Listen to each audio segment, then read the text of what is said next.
నీ పుట్టుకే తప్పుడు పుట్టుక, నీ బుద్ధి ఒక్కర బుద్ధి చేత కాదు. దద్దమ్మవి నువ్వు, చేసే దుర్మార్గుడు నువ్వు. కడ్రాయర్ తో గుడివాడలో ఊరేగింపు చేపించే బాధ్యత ఈ లోకేష్ తీసుకుంటాడు.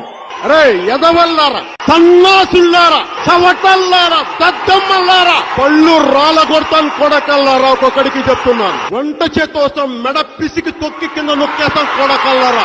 రేపొద్దున జరగబోయే కురుక్షేత్రంలో ఓటు వేయడానికి వెళ్లేటప్పుడు ఒకటి ఆలోచన చేయమని అడుగుతా ఉన్నా. మీ ఇంట్లో మీ బిడ్డ వల్ల మీకు మంచి జరిగిందా లేదా అన్నది మాత్రమే కొలమానంగా తీసుకోండి. మీ ఇంట్లో మీకు మంచి జరిగి ఉంటే మాత్రం మీ బిడ్డకు మీరే సైనికులుగా నిలబడండి అని చెప్పి ఈ సందర్భంగా మిమ్మల్ని అందరినీ కూడా విజ్ఞప్తి చేస్తా ఉన్నా.